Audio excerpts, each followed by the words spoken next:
Magandang hapon po sa inyong lahat. So very good, maraming mga bata dito sa Area 2, Area 3. Kaunti na lang yung bata dito sa Area 1. Sana punta. Area 4, sana yung mga anak ninyo. Mga lolo't lola na lang. Saan? Dito na? Iniwanan na kayo? Ito naman, wala nang mga bata rito. Saan na? Alagaan niyo yung mga bata ninyo, no? Amen? Mayroong kasabihan sa English. Marunong ba kayo ng English? Hindi? At ano yung kasabihan sa English? Promises are made to be broken. Ano sa Tagalog yon? Ang mga pangako ay ginawa para ipapako. Yun ba'y totoo? Totoo ba yon? Na ang mga pangako na ginawa ay ipapako? Eh bakit hindi kayo makasagot? Opo ba o hindi? Totoo? Iyan ay totoo sa tao. Kapag nangako, ay ipinapako. O sinong hindi ipinapako? Ang kamay. Ang kamay. Ang pangako. Pakitaas ng kamay. Wala kayong, hindi naman kayo makataas. No? Pero, yan ay talagang totoo sa Diyos. Amen po? Kapag ang Diyos ay nangako, ay hindi niya ipinapako, kundi tinutupad. Amen? At ito ay totoo sa kanyang pangako na dalawang pagdating ni Kristo. Di ba? Ano yung dalawang pagdating ni Kristo? Ang unang pagdating. Ito ba'y nangyari na? Opo. Ang ikalawang pagdating, nangyari na ba? Mangyayari pa. At yan ang ating tinutuunan ng pansin ngayong panahon ng Adbyento. Dahil ang Adbyento, ang ibig sabihin niyan ay pagdating ng Panginoon. Sa Latin na advenire, to come. Kaya Advent, coming of Christ. Okay? So dalawang bagay ang ipapaliwanag natin. Una, ang pangako ng unang pagdating. At ang ikalawa, ang pangako ng ikalawang pagdating. Una, ang pangako ng unang pagdating. Saang pagbasa natin ito natunghayan? Very good. Sa unang pagbasa, siyempre, ang pangako na yan, ang unang pagdating, ay ginawa noong lumang tipan. Tama? Mula sa anong libro ito, yung unang pagbasa, galing? Sa aklat ni Propeta, very good, Jeremias. Anong sinasabi diyan sa unang pagbasa tungkol sa unang pagdating? Sinasabi ng Diyos na darating na ang araw na tutuparin ko ang aking pangako sa Israel at sa Huda. At ano pang sinabi niya?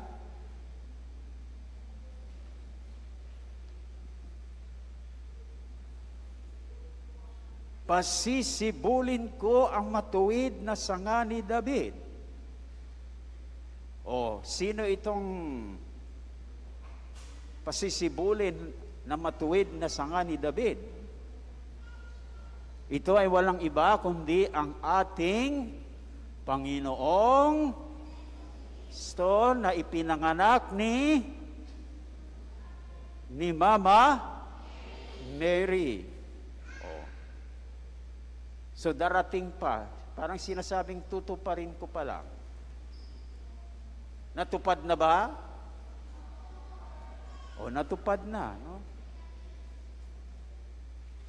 O paano natin malaman na natupad na?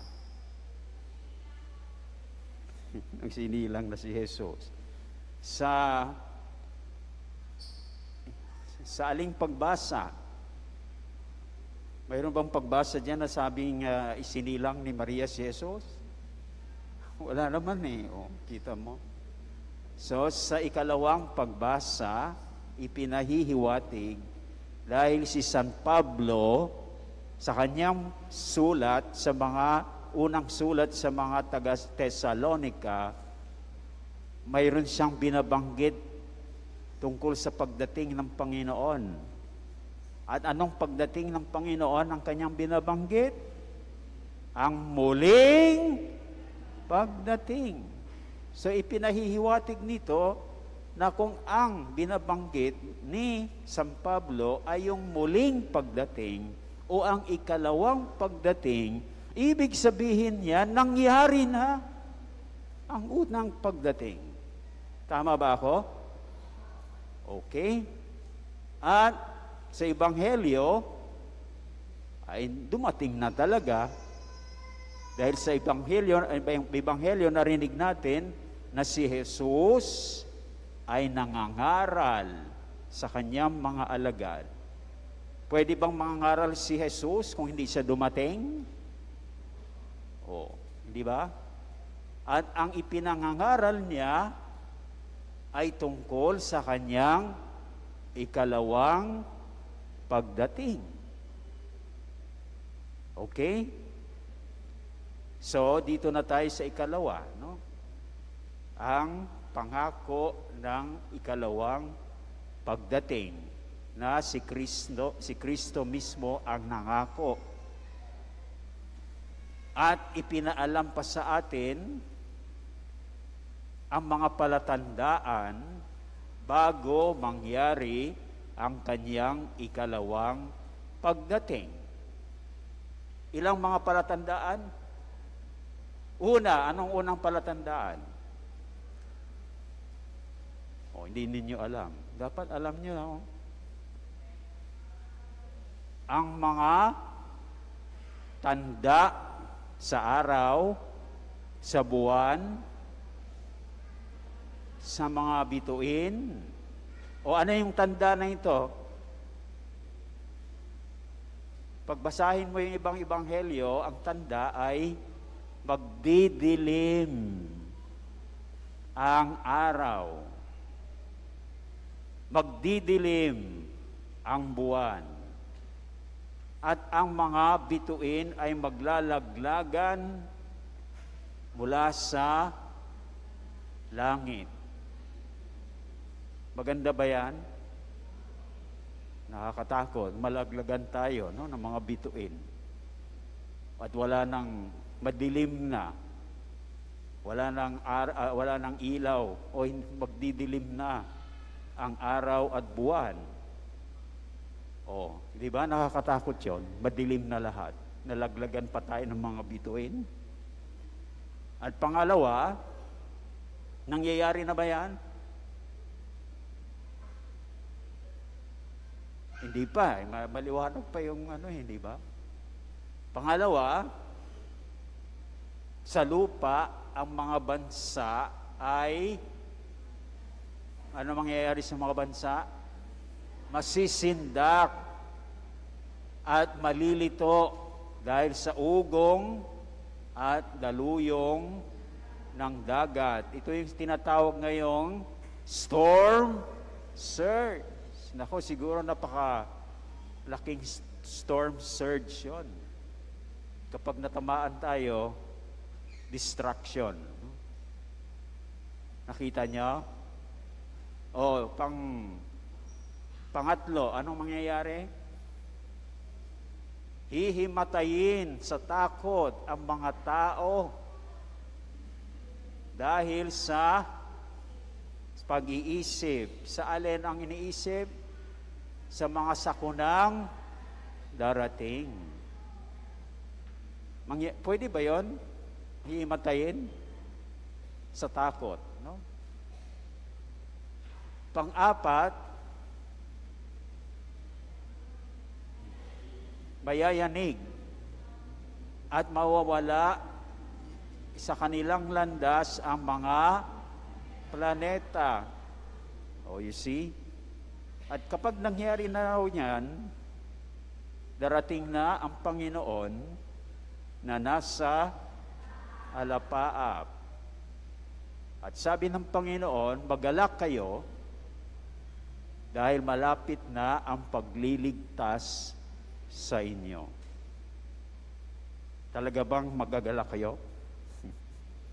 Magagalak ba kayo kapag nandiyan na si Kristo nasa alapaap? O bakit magalak kayo? So magalak lamang kayo kung kayo ay patuloy na naghahanda sa kanyang pagdating. O ano yung mga gagawin natin para maging handa sa pagdating ng Panginoon?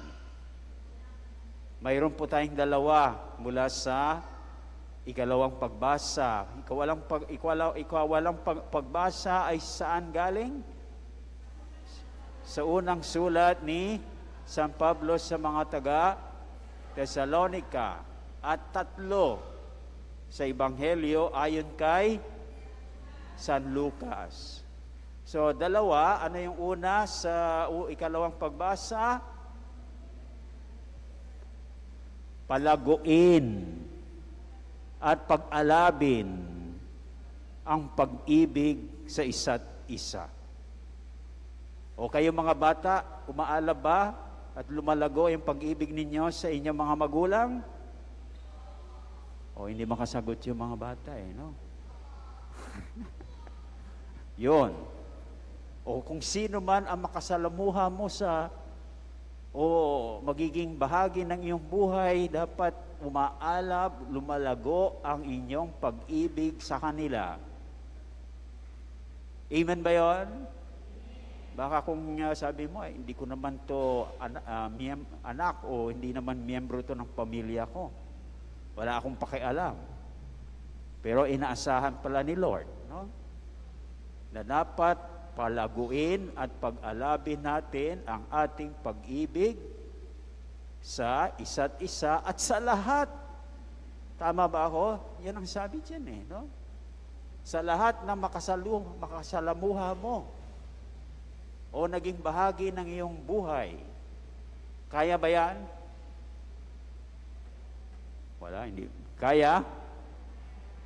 Ikalawa, pagbutihin ang inyong pamumuhay na sa pamamagitan ng ang bawat na ginagawa ninyo ay kalugod-lugod sa Panginoon. O masasabi ba ninyo na ang bawat ginagawa ninyo ay kalugod-lugod sa Panginoon? Pag hindi natin masasabi yan, hindi rin nyo masasabi na pinagbubuti ninyo ang inyong pamumuhay. Okay? So yan ang dalawa na dapat nating gawin ayon sa ikalawang pagbasa. Sa Ebanghelyo naman, ano yung una? Huwag magumon sa katakawan. Naintindihan nyo mga bata? Alam niyo yung matakaw? Patakaw ba kayo? Very good. So huwag magumon sa katakawan. Ibig sabihin na parang ang buhay mo ay pagkain na lang. Pagkain ang hinahanap. Sa umaga, tanghali, gabi, pagkain. Parang ang buhay ay pagkain na lamang. Ikalawa, huwag magumon sa paglalasing. Parang ang buhay natin ay puro alak na lang. No? Araw-araw naglalasing. Ay talagang maaabutan kang hindi handa niyan. Hindi po ba? Baka dumating si Kristo, lasing ka pa eh. Hindi po ba? At yung katakawan, di ba, pag matakaw ka, pagkatapos ng kain mo, di ba, gusto mo lamang matulog. Hindi rin tayo magiging handa sa pagdating ng Panginoon dahil pagdating niya, tulog tayo. Hindi po ba? Tapos, ang panghuli, huwag ibuhos ang isip sa mga intindihin sa buhay na ito, na para bang ang buhay na ito ang buhay natin, wala nang iba. Ang buhay na ito ay buhay lang, ito lang ba ang buhay natin? Ha? Mayroon na naman tayong messenger.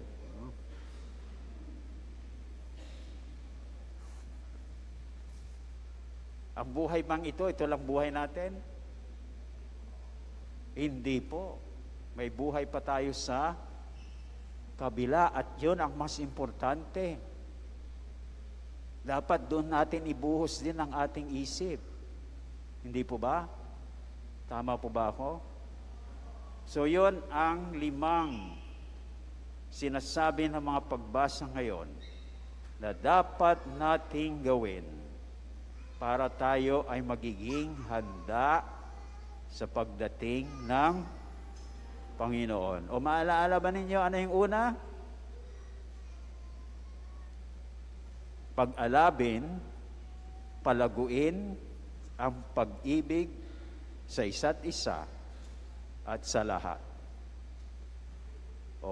Amen ba yun? Aba, pinaalab ninyo, pinalago yung pagmamahal ninyo, pag-ibig yan.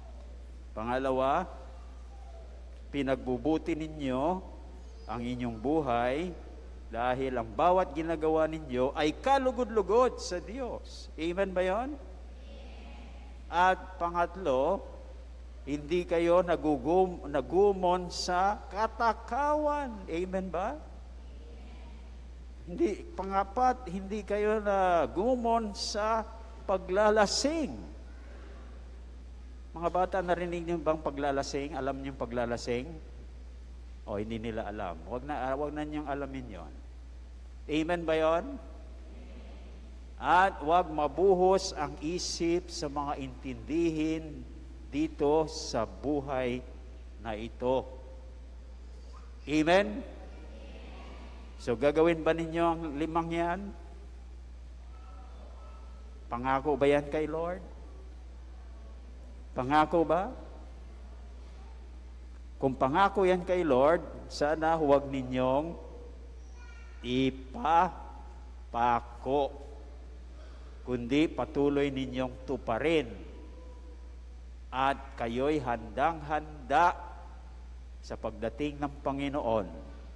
At maggagalak kayo dahil mapasa inyo ang kaligtasan. Amen?